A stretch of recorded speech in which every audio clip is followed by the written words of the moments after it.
Morning mga kabuenas! Welcome to Buenas TV. So matagal tayong hindi lumabas guys dahil sa busy month yung September sa amin sa mga birthdays guys. Just recently guys, merong update si Grab wherein binawasan yung set destination natin from 4, naging 2 na lang siya na guys. Maraming nag-react dun sa ginawa ni Grab dahil parang naapektuhan negatively yung kanilang biyahe. So, ngayon guys, gusto kong ma-experience first hand kung ano yung naging epekto nito sa ating mga Grab drivers na partners nila na guys. So, ang gagawin ko guys, mamaya after this video is bibigay ko yung aking experiences sa araw na to. And then, ano yung reaction ko regarding dito sa update ni Grab na to. Without further ado guys, start na tayo. So, i-open ko na yung aking apps. So, baka humingi ito ng selfie, yun. Humingi ito ng selfie. Ayun, humingi nga ng selfie. Wait lang guys.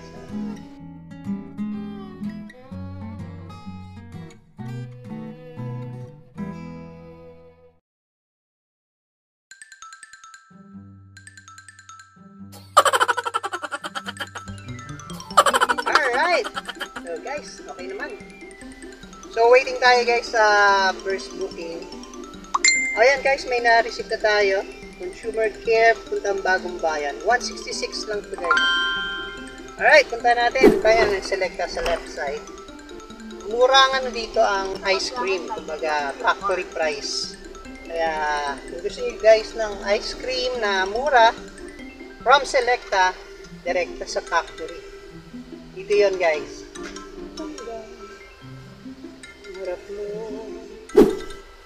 Thank you po. Okay guys, meron tayong na-accept. National Bookstore Cyber Mall. Pupunta tayo ng White Plains. It's an American. Okay, let's go.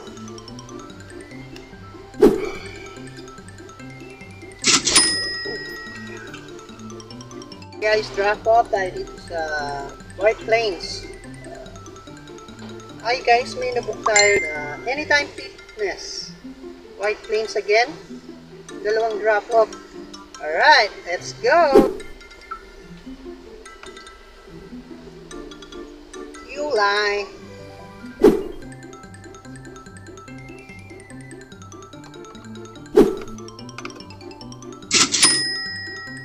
Sapa tayo na. Okay guys, na-drop na natin dito sa Sherwood.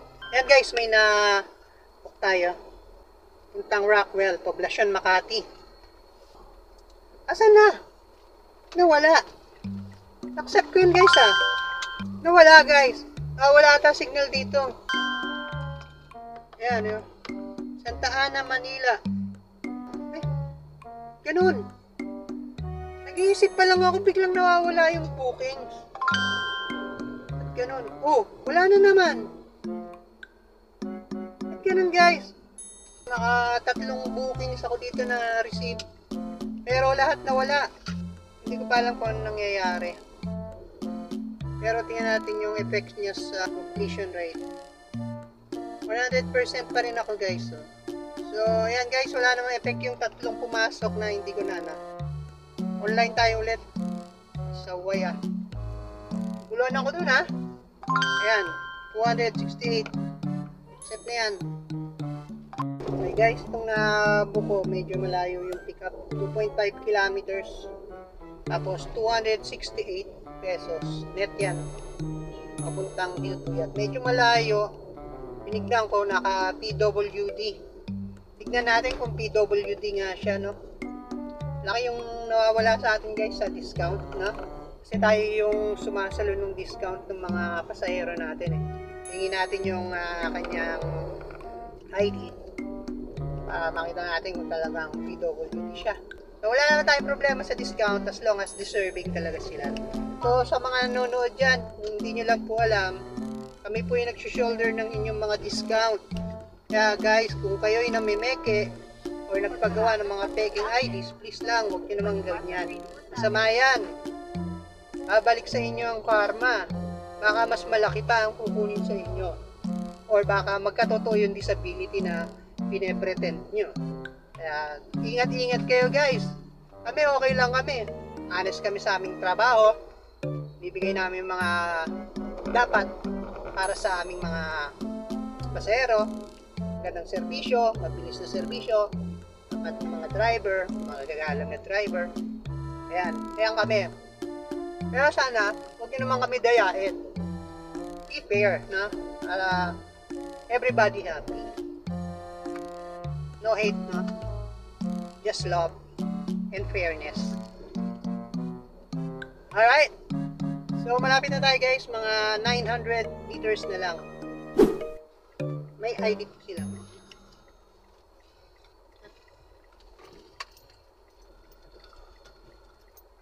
JP. Yan. Thank you, ma'am.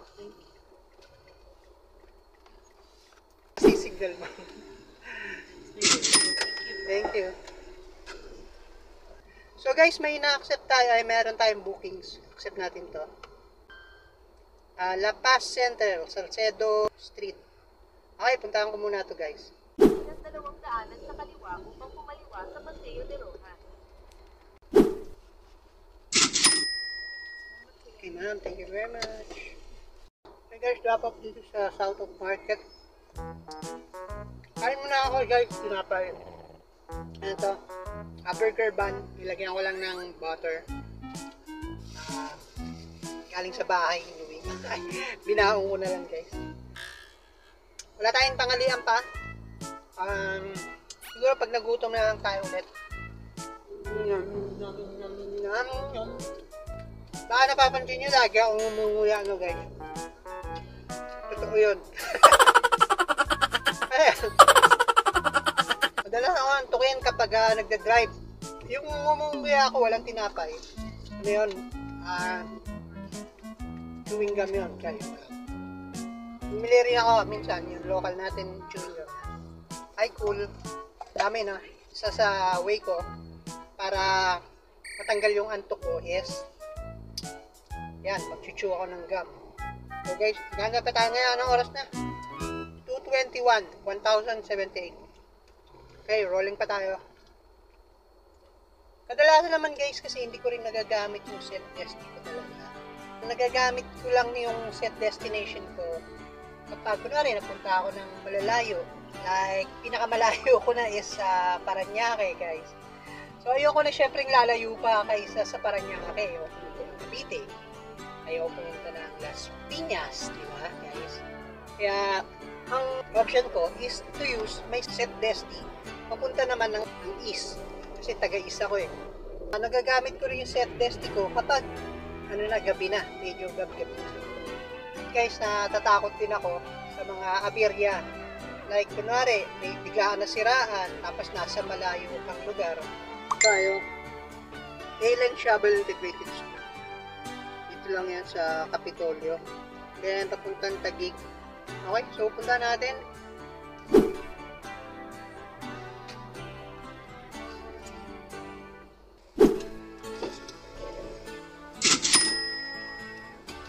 Guys, papunta tayo dito sa Vistalago.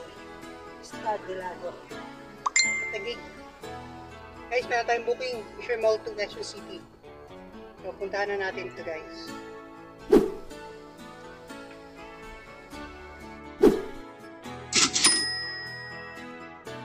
Guys, drop na tayo sa Fisher Mall. And waiting tayo for the next booking. Guys, may pick up tayo sa Pink Butter. Puntang Podium. Uwi na natin to guys. Ginamit ko na yung ating first set destination dahil nasa medyo matraffic na area. So ginamit ko na siya papunta sa Inta para hindi tayo matraffic during rush hour. Kinancel ko yung papuntang Podium guys kasi ang pipick upin ko pala is a cake tsaka mga cupcakes. So I feel unsafe dahil nga wala kang kasamang tao, baka naman ma-damage ko yun, matumba or what, no? Tapos isa pa doon guys, pagdating doon sa pick up point, hindi natin alam kung nandun na ba yung pipick up or mag-aantay tayo, tatawagan natin. So maraming aberya pwedeng mangyari guys, kaya nag-decide akong iyan na lang cancel. Hey guys, may pick up tayo sa Fisher Mall ulit. Fisher Mall naman. Papuntang Ali Mall. Yun yung nakita ko. Alright, arrived. Pasensya na guys. Nalobat ako, hindi ko napansin na hindi pala nakasaksak yung phone ko. Hindi rin siya nag-warning na lobat na siya. Kaya yun, namatay yung aking cellphone. Wala akong na-record guys. Pati yung pagbaba sa Ali Mall, hindi ko rin na-record guys. Nakakuha tayo ng bookings dito sa Green Hills. Grabe yun, nabingwit ko guys. 85 pesos. 1.9 kilometers. We are here at the Columbia Towers entrance.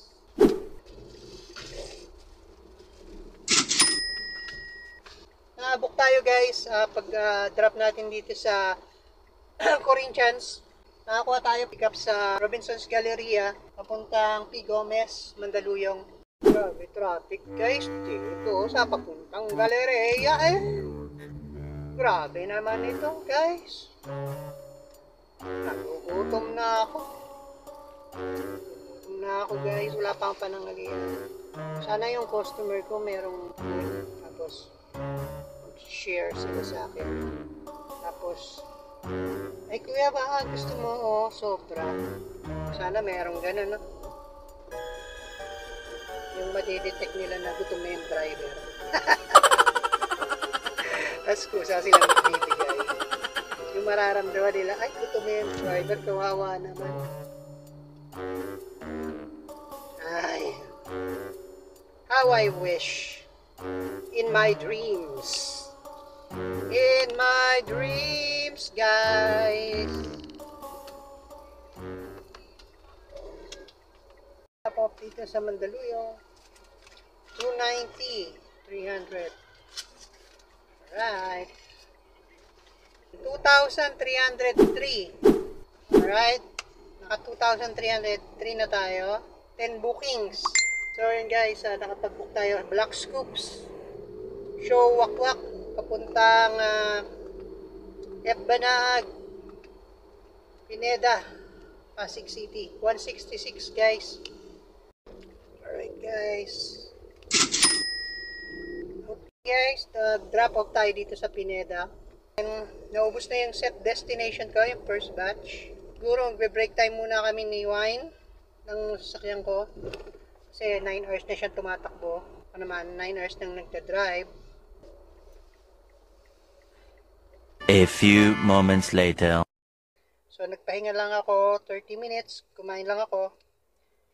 And ngayon, mabalik na kami sa biyahe. So, i-update ko na lang kayo kung magkano na tayo. As of 9:16, no, 2,469.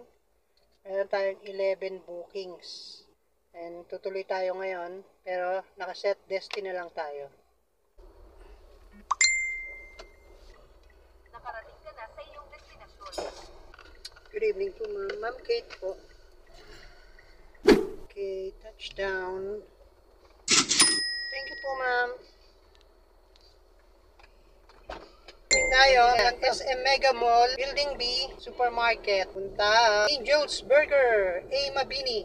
Oops, West Rembo. Parang papalayo to Ganon. Sige, kunin ko na lang ito. Hey guys, touchdown tayo dito sa Angel's Burger, West Rembo. Alright guys, i-update ko na kayo guys sa naging earnings natin today. Mukhang hindi na kasi tayo papasukan, malapit na tayo sa bahay natin. Meron tayong 13 bookings guys today and naka 2,742 ako. And with regards dun sa sinabi ko na bibigay ako ng aking experience, reactions, comments. Okay, so ito na yung guys. Mukhang nakukulangan ako dun sa dalawa lang na set destination natin guys. Kung ikaw yung driver na mahilig kumuha ng mga malalayong lugar, when it's too early, hindi pa ako uuwi, is kakabahan ako talaga kung saan ako dadalhin ng bookings. No? Pagkakarinig ko ng forum is gagawin yon para ma-accommodate lahat ng customers. Kasi maraming mga customers or marami rin daw drivers na hindi pinapasukan ng bookings. Ang nangyayari kasi, if ikaw nag-set desti ka papuntang east, and then yung mga customer na nagbo-book is papuntang west, definitely walang papasok sa'yo. Hindi ko mag-gets, no? Kasi hindi naman isang location lang ang mga bahay natin eh. Meron din tayo mga groups sa iba-ibang lugar. Ewan ko guys, naguguluhan din ako eh. Siguro, i-clear ko na lang muna yun guys bago ako magbigay ng reaction. Pag-isipan ko muna yung sasabihin ko guys, mahirap na magsalita na tapos baka masagasaan natin si Grab, eh sila yung nagbibigay sa atin ng hanap buhay. Tayo bumubuhay sa kanila guys, pero sila yung nagbibigay sa atin ng hanap buhay. Gets nyo ba yun guys? It's a two-way relationship with Grab and the business partners, operators, drivers. So guys, uwi na ako. Daldal ko. Pa-shoutout muna tayo mga kabuenas. May shoutout kay Joseph Mancera ng Mandaluyong. Bagong subscriber natin yan. And kay Justin Alpha Wolf TV ng Saudi Arabia. So shoutout sa inyong dalawa guys. And kung gusto nyo ma-shoutout sa every video ko guys, mag-shoutout ako ng dalawang subscriber natin. Comment nyo lang sa ilalim kung gusto nyo magpa-shoutout. Shoutout ko kayo sa susunod kong mga video. That is it for this video guys. Thank you for watching and see you on my next video. Bye!